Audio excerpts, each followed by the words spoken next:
Sobat sehat, senang-senang bisa berjumpa lagi dalam acara Beauty Hub. Beauty Hub akan membahas informasi seputar dunia kesehatan dan kecantikan bersama para narasumber yang ahli dalam bidangnya. Tak lupa, saya ingatkan sobat sehat untuk selalu menerapkan protokol kesehatan selama beraktivitas di luar rumah guna melindungi diri sendiri dan orang lain. Nah, sobat sehat, pada kesempatan kali ini kita akan mengangkat tema bagaimana cara kerja face mask. Diketahui jika face mask digunakan untuk memperbaiki kasus gigi maupun rahang bawah yang maju. Umumnya, alat ini digunakan selama 12 hingga 18 bulan tergantung dengan tingkat kesulitannya. Lantas, bagaimana cara kerja face mask? Nah, untuk mengetahui informasinya, kita bisa bertanya langsung dengan dokter gigi spesialis ortodonsia, Dr. Adiansyah Panwilu. Langsung saja kita sambut. Halo dokter, bagaimana kabarnya dok? Sehat ya dok? Alhamdulillah baik nih, baik. Baik dokter. Nah dokter, seperti yang sudah disampaikan sebelumnya, jika pembahasan kita hari ini mengenai cara kerja face mask ya dok? Ya betul. Mungkin bisa dijelaskan nih dok, apa sih sebenarnya fungsi dari face mask ini? Silakan dokter. Ya, jadi face mask ini adalah alat kalau dalam ilmu kedokteran giginya, dia adalah alat ekstraoral ya. Jadi untuk melakukan perubahan bentuk wajah ya, bentuk rahang dengan menggunakan penjangkaran rahang atas maupun penjangkaran luar kepala, karena logikanya rahang bawah tidak bisa digunakan untuk menarik rahang atas. Nah, face mask ini dari banyak alat ekstraoral itu, face mask ini adalah untuk mengkoreksi rahang atas ya. Jadi pada kasus kelas 3, Mbak tahu kelas 3 itu cadel ya. Jadi misalnya yang rahang bawahnya agak lebih depan daripada rahang atasnya ya. Logika ideal normalnya kan rahang atas lebih depan daripada rahang bawah ya, atau sejajar normal. Nah, kalau rahang face mask ini digunakan jika rahang bawah lebih jauh ke depan ketimbang rahang atas ya. Nah, tapi face mask ini digunakan untuk rahang atas yang bermasalah, Mbak. Jadi kan kalau kelas 3 seperti itu, hubungan antara bawah lebih depan daripada atas itu kan ada 3 soal penyebabnya. Yang pertama, karena rahang bawahnya jauh lebih maju, lebih tidak normal, sementara rahang atasnya normal. Yang kedua, rahang atasnya yang tidak bertumbuh, kecil, tapi rahang bawahnya normal. Itu juga menyebabkan kasus kelas 3. Yang ketiga ya dua-duanya, jadi rahang bawahnya kita foto itu sangat maju, rahang atasnya tidak maju ya. Nah, yang bisa digunakan face mask adalah yang rahang atasnya bermasalah ya, yang rahang atasnya tidak maju, tidak bertumbuh dengan normal ya. Jadi bukan untuk rahang bawah yang maju tapi rahang atasnya sudah normal, tidak. Tapi rahang atasnya tidak normal ya, kecil, tidak bertumbuh baik, kemudian rahang bawahnya normal atau berlebih, itu bisa digunakan face mask, karena mekanisme kerjanya adalah face mask itu menarik rahang atas ke depan. Nah, itu face mask. Ya. Yang kedua, face mask itu digunakan pada usia tumbuh kembang. Ya. Kalau usia dewasa sudah tidak bisa lagi. Ya. Jadi ini memang interseptik ortodontik namanya. Jadi kalau kita sudah lihat dari usia 10 sampai 13 tahun tidak bisa lagi dilakukan perawatan orto karena rahangnya memang yang bermasalah, bukan giginya, maka kita gunakan alat face mask ini. Nah, ekstraoral. Jadi tidak bisa lagi intraoral penjangkaran ya, encourage-nya, karena nanti bawahnya yang mundur padahal bawahnya sudah normal. Nah, kalau bawahnya normal ya kita buat maloklusi lagi buat pasien. Nah, itu Mbak. Nah dokter, tadi kan sempat disebutkan jika digunakan dalam usia tumbuh kembang ya dok. Lantas Ya. berapa lama sih dok face mask ini digunakan dok? Idealnya dia 6 bulan ya, 3 bulan sampai 6 bulan. Jadi tidak bisa juga terlalu lama ya, untuk karena memang target kita adalah mengoreksi skeletal, bukan meluruskan gigi ya, meleveling atau mengalining atau membuat ini, tapi rahangnya kita tarik ya, sehingga dia menjadi normal ya, hubungannya dengan rahang bawah. Itu karena kenapa di usia 10 sampai usia 13 tahun, karena kita berharap pergerakan mandibula itu selain maksila itu, rahang atas itu berpisah dengan sutura nasalnya. Ya, jadi kan antara tulang hidung dengan maksila rahang atas itu kan ada sutura, ada yang menyambungkan. Nah itu di usia 14 tahun atau usia setelah tumbuh kembang itu 15 tahun ke atas itu sudah menyatu. Nah kalau menyatu tidak bisa lagi, makanya kalau sudah dia lewat usia pertumbuhan itu harus operasi, tidak bisa lagi dengan alat-alat seperti itu.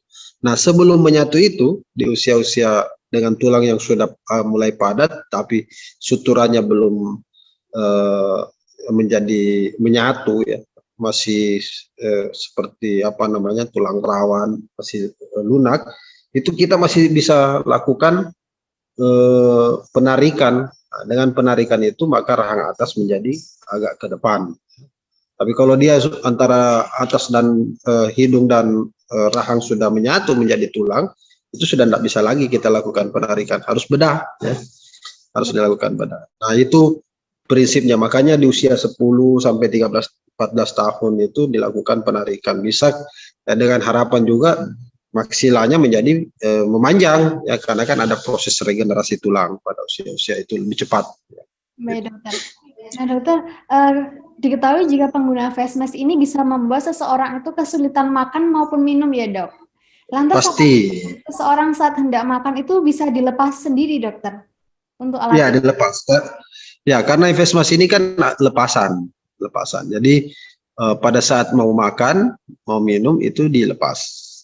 Jadi dilepas karena pasti tidak bisa terbuka mulutnya karena penjangkarannya itu, face mask itu kan kalau lihat Mbak lihat itu kan penjangkarnya, penahannya itu satu di kepala atas di sini tergantung jenisnya kita ini, kemudian diikat, satu di mandibulanya ya, jadi di bawahnya, jadi penahan di sini kemudian kita tarik di tengah. Jadi ya prinsipnya sih sebenarnya sama dengan logika tarikan ya, kalau kita mau menarik seorang itu harus dua sisi yang apa namanya menarik sehingga lebih stabil.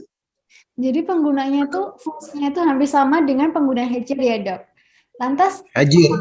Nah ini kalau face mask ini namanya reverse headgear Mbak. Jadi kalau headgear itu rahang atas yang jauh maju ya, melebihi normal sehingga kita mundurkan. Kalau face mask itu rahang atas yang tidak maju, yang kecil pertumbuhannya sehingga kita tarik ke depan. Oh iya dok. Lantas adakah kondisi tertentu yang mungkin tidak disarankan seseorang menggunakan face mask ini dokter? Ya, kalau yang tidak disarankan yang pertama ya tentu kontraindikasi kasusnya ya.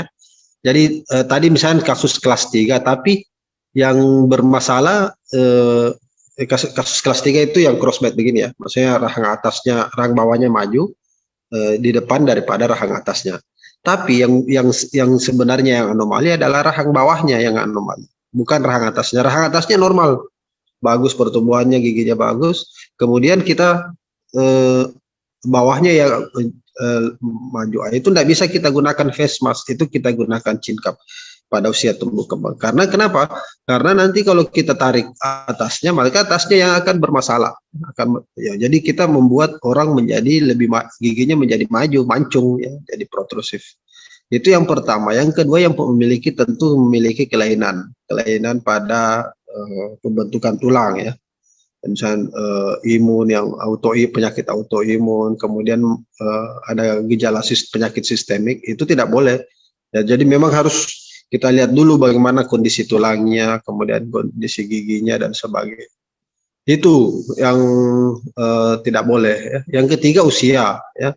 Usia ya tentu harus sesuai dengan peruntukannya. Jadi kalau usia dewasa sudah tidak bisa lagi. Kalau kita lakukan maka yang terjadi itu giginya itu nekrose.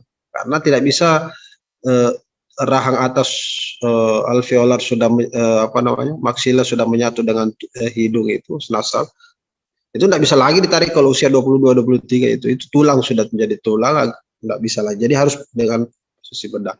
Nah, kalau dia usia tumbuh kembang, suturanya itu masih belum menyatu ya, jadi masih bisa kita lakukan penarikan dengan proses regenerasi tulang. Tulangnya masih lunak. Nah, itu, tapi tidak bisa juga dari masih usia kecil ya, tulang masih sangat muda, kemudian kita lakukan penarikan, itu tidak bisa juga ya, dengan tekanan yang besar, karena face mask ini tekanannya besar, berbeda dengan gerakan-gerakan ortodontik ya, dia tekanan besar tapi bisa dilepas, sehingga pada saat dilepaskan tekanannya jadi hilang. Baik dokter. Nah dokter, mungkin bisa dijelaskan nih dok, bagaimana sih prosedur pemasangan dan apa saja yang perlu dipersiapkan sebelum menggunakan face mask ini dokter? Ya, face mask itu kan ada 4 ya, 3-4 jenisnya ya. Kemudian ya tentu ada chin cup-nya di sini, ya, penahan, ada forehead cup-nya, ya, jadi penahan kepala, penahan. Kemudian ada barnya, kemudian ada wire-nya, wire di depan mulut, pas di depan oklusa bibir ya. Nah, kemudian di gigi ya, itu untuk alat ekstraoralnya penjangkau. Di gigi kita pasangkan semacam cup ya. Kemudian ada wire masuk, kawat masuk, kemudian itu kita lakukan elastik penarikan ya, jadi kita tarik di cupnya itu, disangkutkan ke bar yang ada di depan wajah, sehingga menarik rahang atas ke depan. Dengan menarik rahang atas ke depan, ditahan oleh forehead dan chin cup yang ada di tadi di sini dengan di sini. Jadi ditahan oleh ini, kemudian kita sangkutkan elastik ya, ada elastik yang biasa kita gunakan untuk intermaxilar itu, dengan tarikan yang sesuai dengan petunjuknya. Jadi misalnya 300, 250 sampai 300 per sisi, sampai 600 kalau kita mau lakukan perubahan skeletal, itu 600 sampai 500. Baik, jadi pemasangannya di depan dulu, kemudian dilakukan ada di gigi dipasangi cincin, pasangi cup, itu untuk melakukan penarikan. Baik dokter. Nah dokter, mungkin setelah penggunaan face mask ini, mungkinkah jika posisi gigi ini bisa kembali seperti semula dokter setelah penggunaan face mask?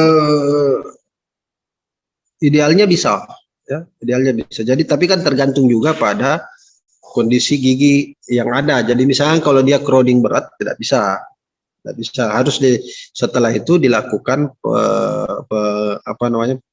dilakukan perawatan orto lagi kembali untuk melakukan leveling, lining, dan perbaikan kontak antara atas dan bawah. Karena face mask ini bukan melekat ke gigi, ya, bukan memperbaiki kondisi, tapi memperbaiki hubungan antara atas dan bawah, rahangnya. Jadi tulangnya yang diperbaiki. Nah, kalau tulangnya terlalu jauh, tempat tumbuh giginya itu terlalu jauh, bagaimanapun kita mengkoreksi giginya itu tidak bisa terkoreksi, pasti akan masih seperti ini ya, nah ini rahangnya, tempat tumbuh gigi atasnya ini yang kita tarik ke depan, sehingga gigi itu tidak memiliki inklinasi yang normal. Karena kalau kita tulangnya dibiarkan, profil muka menjadi cekung, kemudian gigi kalau kita mau kedepankan terus, dia menjadi protrusif, tidur nanti, karena tulangnya tempat tumbuhnya yang masih di bawah ya, masih di jauh ke belakang. Nah ini yang kita mau tarik ke depan,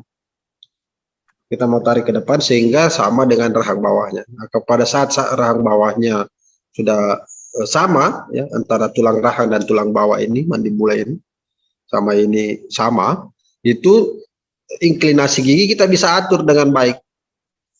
Karena kalau dia jauh di belakang kan ya begini, salah lagi. Jadi gigitan bagus, mastikasinya ya, pengunyahannya tidak bagus. Tapi kalau dia begini, Ini mastikasinya, ya gigitan antara rahang atas dan rahang bawah itu menjadi normal. Baik, Itu. dokter. Nah, dokter, mungkin sebelum menutup perjumpaan kita hari, mungkin bisa disampaikan nih, dok, pesan kepada sobat sehat yang hendak menggunakan face mask ini, dokter. Ya, jadi yang pertama, perawatan ortodontik itu bukan hanya dikenal behel saja atau lepasan biasa saja. Ada alat yang bisa digunakan untuk mencegah atau mencegah kerusakan lebih lanjut. Karena kalau dibiarkan maka usia 13 crowdingnya, ya, gigi berjejal menjadi lebih besar lagi, lebih berjejal, ya, lebih crowding. Kenapa? Karena pertumbuhan rahangnya tidak bertumbuh rahang atas, sementara giginya akan erupsi semua. Nah, karena itu kita perlu persiapkan rahang hubungan antara atas dan bawah. Kita lakukan dengan di usia tumbuh kembang itu bisa digunakan namanya face mask. Face mask ini untuk menarik rahang atas ke depan, karena face mask ini diperuntukkan untuk indikasinya adalah untuk rahang atas yang bermasalah, yang tidak tumbuh dengan normal. Karena dia tidak tumbuh dengan normal, maka harus dirangsang pertumbuhannya, dirangsang dengan dilakukan penarikan. Dengan penarikan yang besar, dia akan maju ke depan, suturannya akan berpisah, maju ke depan, kemudian dia juga melakukan pelebaran. Jadi bisa dikombinasi dengan ekspansi ke kanan, ke lateral, ya, sehingga membuat hubungan antara rahang atas dan rahang bawah, ya, rahangnya ini sudah ideal. Dengan rahang atas dan rahang bawah ideal, maka gigi, ya, inklinasi gigi dan angulasi gigi kita bisa lakukan pengaturan dengan seideal mungkin, ya, sesuai dengan prinsip Andrew dan sebagainya, ya, kunci oklusi. Nah, setelah itu baru kita lakukan perawatan orto, perawatan behel atau lepasan sesuai dengan indikasi. Jadi sebelum kerusakan terjadi di usia 10-13 tahun, lihat kecenderungan giginya, periksakan ke dokter. Jika ada yang rahangnya bermasalah, maka dokter orto pun itu tidak bisa melakukan hanya dengan meluruskan gigi. Harus dengan tambahan alat yang digunakan untuk melakukan perubahan rahang. Nah, usia yang paling tepat usia di 10-14 tahun. Lewat itu, maka di usia 18 tahun, 19 sampai 20 tahun itu, maka indikasinya sudah bedah. Tidak bisa lagi kita menggunakan face mask untuk menarik gigi. Jadi harus dibedah, rahang dipatah, baru didorong ke depan. Itu, Mbak. Baik, Dokter Adiansyah, terima kasih ya, Dok, atas waktunya. Nah, itu dia Sobat Sehat penjelasan dari Dokter Adiansyah mengenai cara kerja face mask beserta fungsinya.